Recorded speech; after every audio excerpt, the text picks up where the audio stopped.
Howdy chaps, welcome back to part 4, where we will be tackling some more of the rust repairs. We got a fair bit done yesterday. That was a spectacularly long video.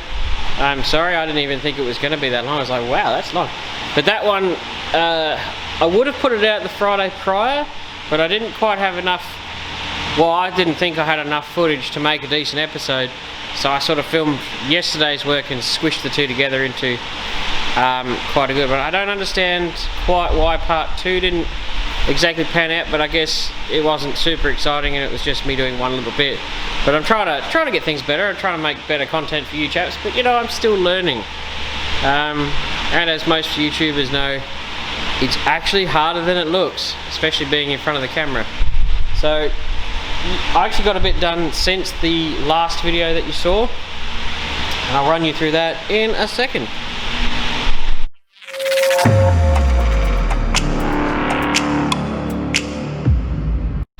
Right, so if you were following my Graham's Restorations Facebook page, you would have seen a couple happy snaps of me getting this in, which I didn't put in the video. So if you want to get a bit more in-depth and behind the scenesy, check out my Graham's Restorations Facebook page and you can get some insights that sort of slip behind the scenes, and it's the best way to contact me, I must say. It's the quickest way to do it. You never can have enough ice grips, I must say. I must own like 70 pairs or something. There's just never enough. And these are awesome. Can't believe I didn't own any sooner. So yesterday I started my thing. I prepped this, put the holes in it, prepped the inside, trimmed off the excessive amount of edge so it's the right amount, sat it over the top like it is here, clamped it, and then I've cut the seam so that the piece that's under here actually falls down, and then I've tacked it and then ground it, tacked it, ground it, as you can plainly see. And this is on, the join was just about here, so I've kept it on this side of the original join. So that's coming along quite nicely. That's what we're going to focus on today's video, is getting this in, these ground down, and starting on the repair that's down in there, which is annoying the living snot out of me that I found that. I'm also going to show off some stuff that people asked about. So this is what I was using to spray this stuff with. It's pretty good. Unfortunately, I'm pretty sure Rust-Oleum, I don't think that brand actually exists anymore. I think the company might have gone bust. So that sucks. Now my chisel, la chisel, it's French for chisel, has had more hits than Elvis. As you can tell, it's starting to get a bit smushed. It's like a cupcake. And it was about, that much longer. Over the time I've ground it down, it's gotten shorter and shorter. So I got this from my man, Matt Gore. Gories. He's Adelaide. Come check him out. If that focuses. He's your man. He can come to you if you're in Adelaide. If you need drill bits, chisels, I think you can even get spray guns, you can get belt sanding belts, everything you could possibly think of, like crash supplies and stuff, and electrical stuff, he can get it. He's your man. He's the guy, and he's cheap. Cheaper than most. Like, he can get me these super long spot weld drill bits. I mind you, they're about 30 bucks a pop, but they're awesome. I've also worked out that I can just, when I blunted them, I just get my grinder and just, that is not going to focus today, grind the tip down so I can get a bit more life out of them. I used to have, at one of the crash shops I used to work at, we had a spot weld drill bit sharpener, which was awesome. So that's where I get that stuff from. I was also going to say, if anybody out there is a graphics designer or wants to help me design a business card or something for Graham's Restorations, or even some stuff for the YouTube channel, please sing out, because I don't know anybody who can help me with that stuff. I don't know anybody, and I'm only just capable of doing it myself. So we're going to set up a time lapse in a second, and we're going to basically weld that in, or at least tack it in for the first bit, so the time lapse isn't 300 miles long. So that's what we're up to.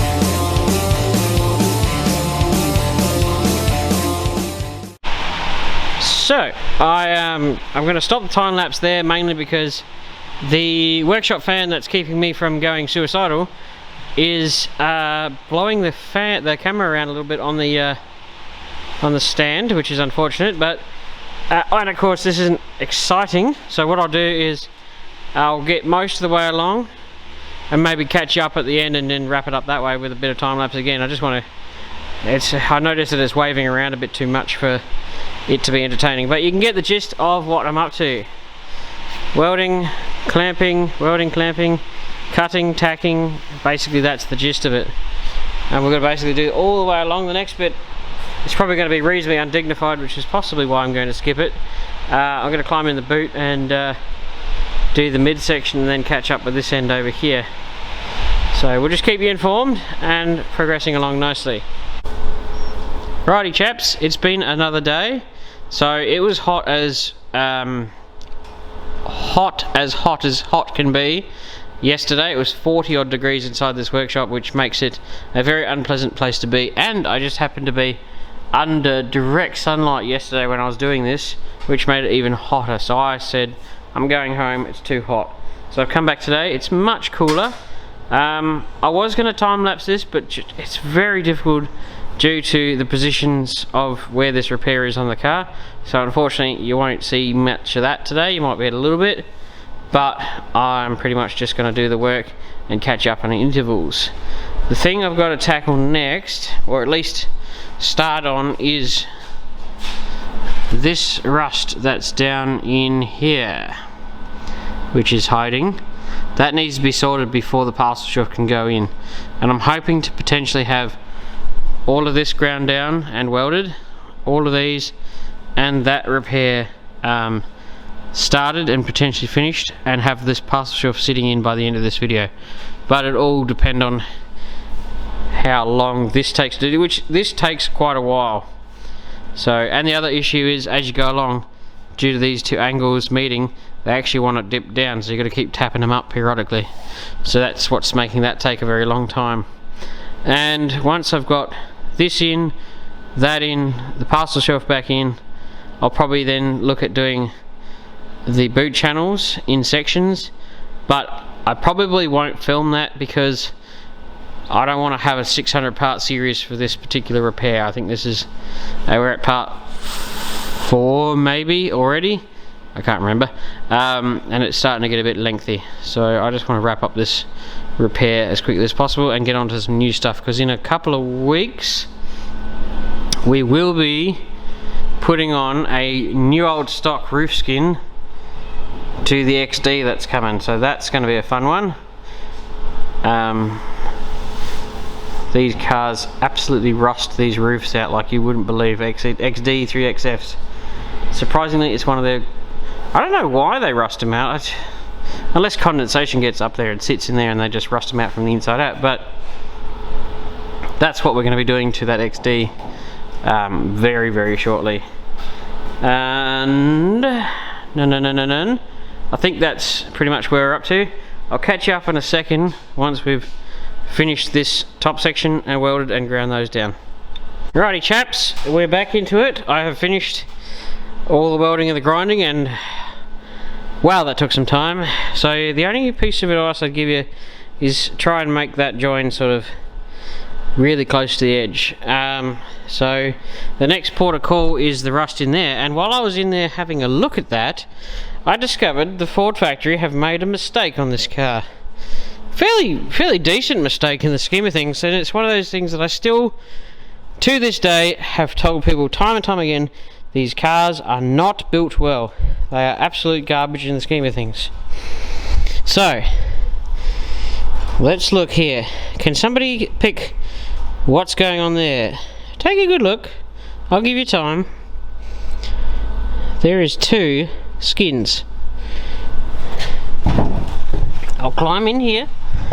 The reason that I was in here was mainly because I was looking at this, which is what we need to fix. So this is fairly straightforward. I'll get me a torch onto it.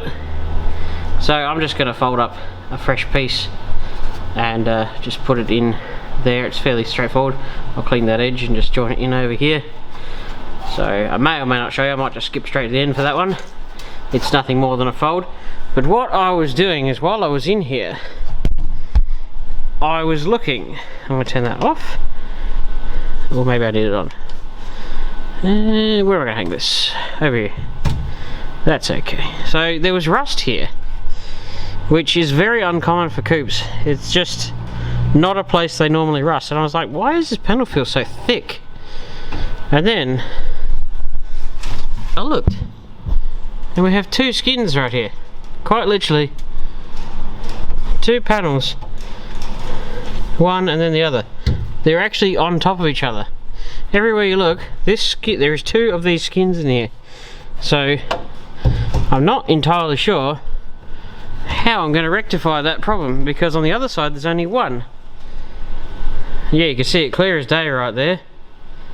There is two skins. You won't find that in another Falcon coupe, but it's because these two panels, there's moisture has trapped between them and has rusted that out. So when the Ford factory were putting this particular piece in, they must have had two in their hands or something when they did it, and they've stuck two of them in. So there's, yeah, it's twice as thick as it needs to be. So I have to do some creative thinking there. I can't leave the two of them in there. It's not that hard. You just take that out up through here and down through here, and it just comes across here and there and just down that seam there. But something needs to happen there. I need to fix that. So that'll be a problem for another day, but I just had to show it because it just goes to show that these cars are not built spectacularly well. I've never said they were. You want a well-built car? You go buy yourself a Kia or a Hyundai and tell me that they are assembled beautifully. You'll find those cars are so well built, the spot welds are in exactly the same places no matter what the car is. You could take one panel off one car, it'll go perfectly onto another with no issues. That's how well built they are. I guess that's the joys of machines. So these cars are built by humans, and humans make mistakes regularly. So that's also another reason I say don't worry too much about getting panels in 100% on these cars, because they built tolerances into them for a reason. So yeah, we'll leave it there. I'll catch you up in a second, probably once I have rectified that little issue, and then we can stick the parcel shelf speaker grill section back in. And this is a good way. I'm going to see if I cut the light out. Nope, that's not going to work. But you can see that, you might be able to see, probably not, there's good penetration on the underside of these welds, which is fantastic. So I know they're all strong. But I thought this was a neat little thing in a strange kind of way. So I'll catch you up in a second. Alrighty chaps, that little spot in there is done, and boy oh boy, that was less than fun to put in there, but it's in. Now I'm going to slip in this top parcel shelf section and wrap up the video there, and then I reckon part 5 will actually be the final part of this series, and wrap it all up quite nicely in a neat little package. But that is done. I've tried to mold it as best I can, following all the shapes.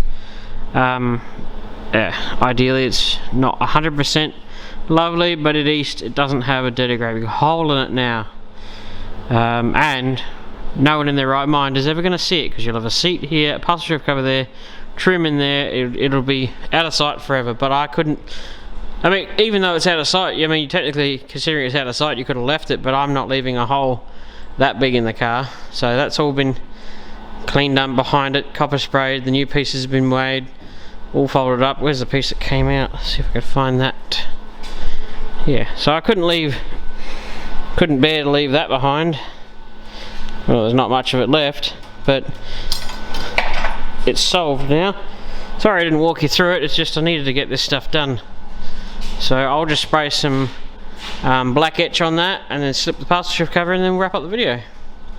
And there we have it chaps. I have so far we've got this in, this in, this in, this is now back in. I've got to prep up a couple of little spots. The repair that's down inside the thing on the inner wheel tub is all done, so I think that'll wrap up this video quite nicely. look out for part 5, which will be the wrap up for this repair in its final incarnation. But pretty much so far you've gotten the gist of it, and it hasn't been that bad really. And you got to say kudos to the people who make to Custom Garage who make these panels, because without them, well, don't ask me how the hell you would do it. I guess you do it the old fashioned way, piece by piece. But yeah, that wraps up part 4, I think, quite nicely. Stay tuned for the next.